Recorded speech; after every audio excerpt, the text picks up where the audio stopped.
Você assistiu a Copa de 2018? Se assim como eu você nasceu nos anos 2000, eu tenho certeza que essa foi a Copa pra você também. A Copa de 2018 foi tão absurda que até o VAR estreou nela, hein? E o pior de tudo, ela parecia que era nossa, mas não foi. A gente não sabia, mas aquela foi a última vez que as seleções chegaram todas com pelo menos um craque no auge. O estado das seleções favoritas. O Brasil de Tite era o top 1 do ranking da FIFA, favorito pra ganhar a Copa. O Neymar tava no auge, o Coutinho tava voando, passou nas eliminatórias com os pés nas costas. A França veio com uma geração absurda, com todo mundo no auge. Pogba estava no auge, Griezmann estava no auge, Giroud estava no auge. Um Titi literalmente sacrificou a carreira para jogar a Copa. E o Mbappé veio como a maior promessa do mundo. Olhando para trás hoje, realmente aquela seleção era muito forte e ia dar trabalho para qualquer um. A Alemanha chegou como atual campeã e botava realmente medo porque tinha muito time parecido com o de 2014, só que veio uma seleção sem centroavante e sem motivação. Ainda assim se classificou com uma certa facilidade e ganhou a Copa das Confederações do ano anterior. Por sinal, foi a última Copa das Confederações da história. A Argentina, por outro lado, veio passando perrengue. Até a última rodada das eliminatórias, a Argentina chegou morrendo e tava tomando 2-0 do Equador até o Messi fazer 3 gols e classificar a Argentina sozinho. Jogaço, por sinal, isso mostrou o poder do Messi depois que ele voltou da aposentadoria dele em 2016. Bélgica e Croácia chegaram como zebras. Nenhum dos dois tinham feito nenhuma campanha super relevante antigamente. Então realmente eles chegaram só pra surpreender. E ainda tinha os bichos papões, né, que ninguém queria pegar pela frente. O Portugal de Cristiano, que tinha vencido a Euro, o Uruguai com Cavani e Suárez no auge, a Espanha de Iniesta, Sérgio Busquets e Diego Costa, que mesmo não sendo a Espanha de 2010, ainda assim tinha um time ótimo. A Colômbia com James Rodríguez, que todo mundo sabe quando ele bota uma camisa amarela ele vira outra pessoa. A Suíça, que surpreendeu na Copa de 2014, veio nessa também pra surpreender. Até a Rússia embalou como sede com o Cheryshev e falso 9. E por fim também a Inglaterra, com a geração muito jovem com o Harry Kane, que foi artilheiro da Copa. E agora vamos ao que interessa, o que de fato aconteceu na Copa do Mundo. Na primeira rodada, a Rússia estreia com o Cheryshev dando um cacete na Arábia e fazendo 2 golaços. O Messi perdeu pênalti contra a Islândia e a Islândia conseguiu empatar com a Argentina em 1-1. E agora, onde está a Islândia? Ninguém nem sabe. A Alemanha, que começou tomando 1-0 do México para alegria do Brasil inteiro. A França, que estreou o VAR contra a Austrália, marcando pênalti no Griezmann. O Uruguai, que ganhou do Egito com o Salah machucado e mal jogando a Copa, porque um certo rapaz do Real Madrid aplicou um golpe de judô nele na final da Champions. O Brasil estreando, empatando com a Suíça, com o Neymar cabelo de miojo e a chapadaça do Coutinho. E por fim, o hat-trick do Cristiano, achando que tava na Champions. Naquele jogo, ele deitou e rolou. Meteu gol de fora da área, meteu gol de falta. O cara não tava pra brincadeira. E em todos os gols que ele fez, ele tava perdendo. Me arrisco a dizer que se o Cristiano daquela época tivesse uma seleção tão boa quanto Portugal tem hoje, ele teria ganhado aquela Copa. Na rodada 2, eu tenho certeza que você lembra do Neymar chorando contra a Costa Rica, porque ele quase passa mais um jogo da Copa recebendo toda a pressão do mundo e não fazendo um gol. Ele fez um gol e se acabou de chorar. A Argentina e o Messi tomaram um cacete da Croácia. O coitado do goleiro Cabadeiro tomou gol de passeio. Os caras entraram na área da Argentina e brincaram lá até fazer o gol. Não estavam nem aí. A seleção de Senegal dançando num treino. O Panamá chorando de felicidade porque fez um gol enquanto tava tomando 10. E eu tenho certeza que você lembra dela. A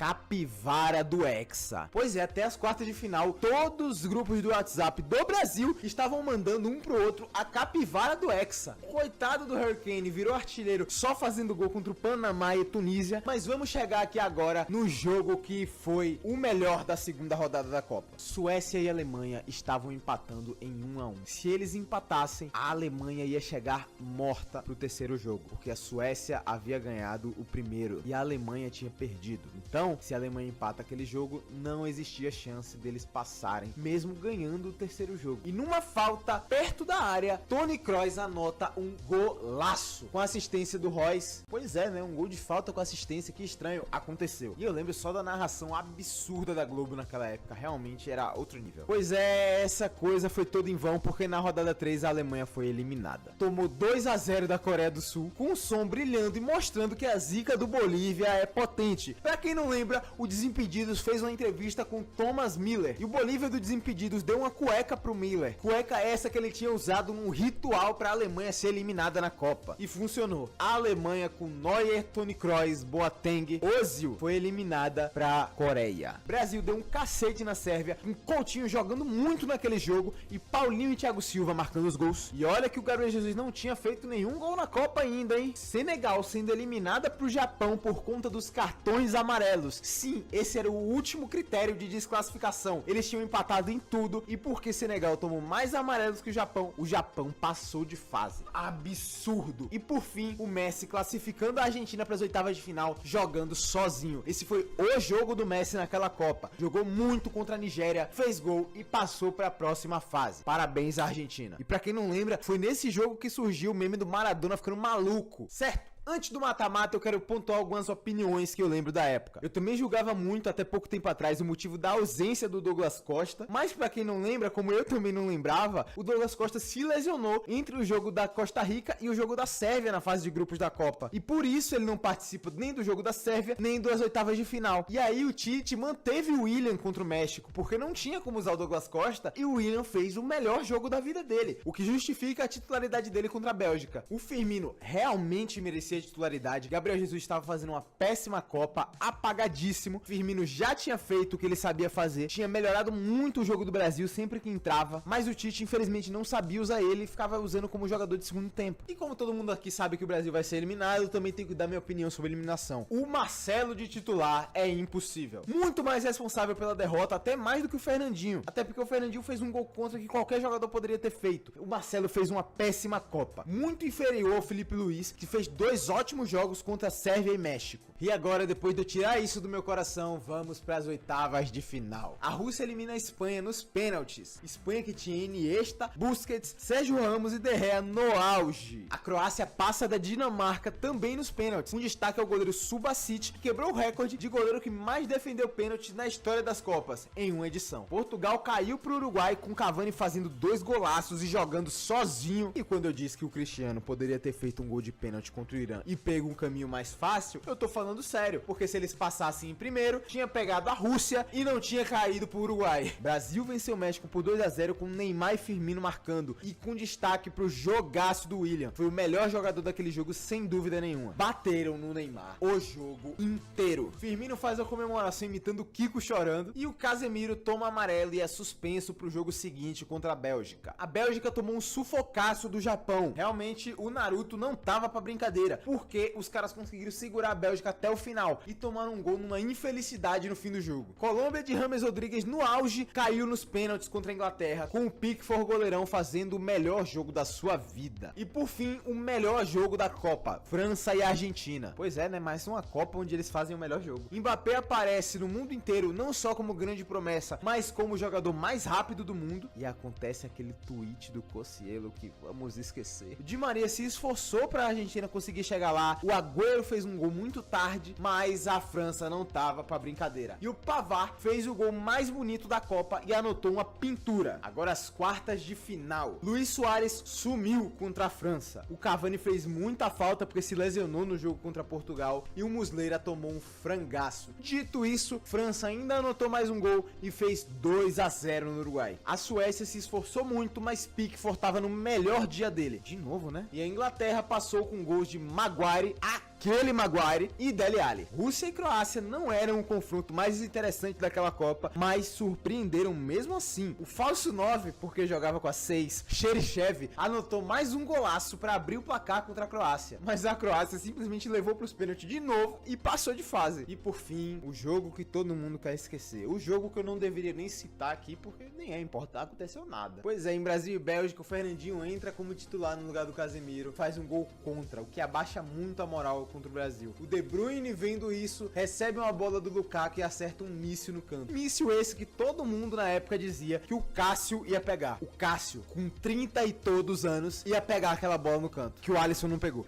realmente complicado. O juiz não deu um pênalti claríssimo no Gabriel Jesus, mesmo usando o VAR. Até hoje me tem aquela dúvida se a bola foi pra fora ou não. Renato Augusto entra e faz um gol de cabeça, que é inexplicável como é que o Courtois tomou um gol de cabeça quase de fora da área, e aí ele perde um gol inacreditável de frente pro gol pra marcar o 2-2. O Coutinho de frente pro gol vai dar uma chapada e isola. O Neymar, no último lance da Copa, dá um chute no ângulo e o Courtois pega. Absurdo. É tipo, não era o nosso dia.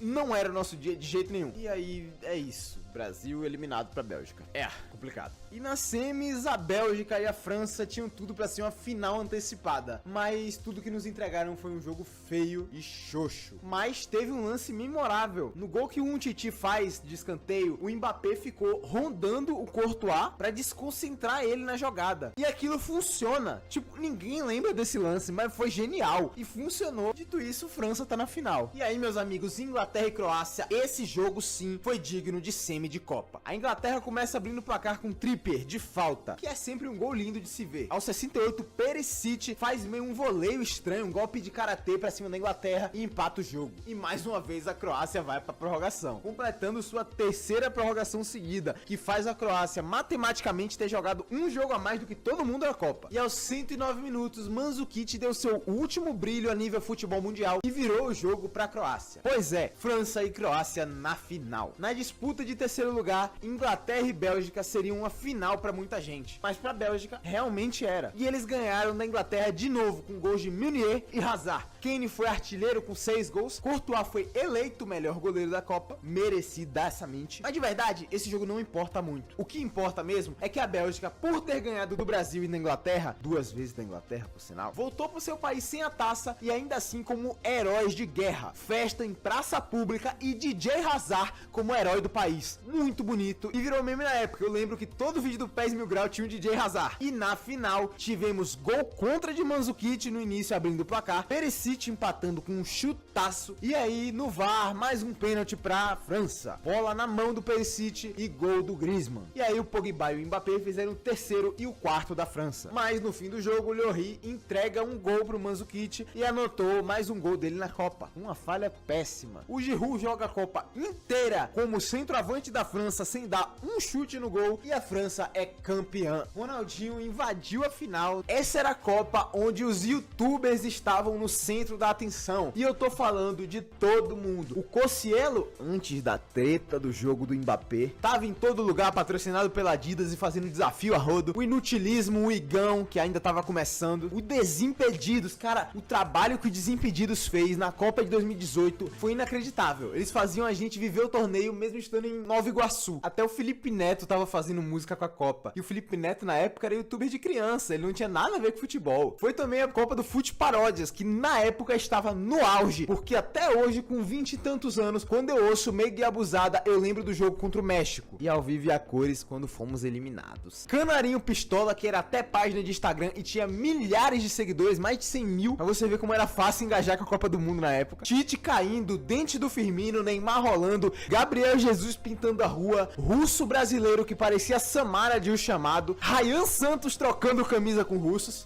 Alisson pisando no balão no jogo contra a Suíça. Pois é, eu tenho certeza que você lembra de todos e que você viveu todos. A cultura da Copa de 2018 foi absurda. E agora vamos para as consequências dessa Copa. Primeiramente, eu gostaria de falar das transferências que tiveram influência da Copa do Mundo. E não, eu não vou falar de Cristiano na Juventus, porque ele mesmo já disse 1 milhão de vezes que ele já tinha marcado isso antes da final contra o Liverpool na Liga dos Campeões. Courtois foi pro Real Madrid, que repetiu o feito de 2014, onde eles tinham contratado Navas pós-grande Copa do Costa Riquenho. O Lemar, depois da Copa, vai ao Atlético de Madrid. O Kovacic sai do banco do Real Madrid e assina com o Chelsea para 18 e 19. O Alisson sai da Roma para virar o melhor goleiro do mundo em 2019 no Liverpool. Assim como o Shaqiri, que mesmo mais velho, vai pro Liverpool depois de boa Copa da Suíça. Pois é, meus amigos, a gente não sabia, mas aquela era realmente a última Copa onde todo mundo tava no auge. Provavelmente a gente não vai ver algo assim por um bom tempo. E se você também viveu essa Copa como eu, comenta aí qual foi o momento que mais te marcou. Pode ser um gol, uma tristeza, uma música, um meme, qualquer coisa. E se você curtiu relembrar isso comigo, por favor, considere deixar um like. Isso ajuda muito o trabalhão que eu tenho pra escrever roteiro, gravar, editar isso daqui. Clica no botãozinho de hypar e se inscreve aí. O botãozinho de hypar fica do lado dos comentários, porque tá vindo mais vídeos assim, tá? Pra fazer você sentir de novo o que só o futebol consegue. Tamo junto, é só o começo.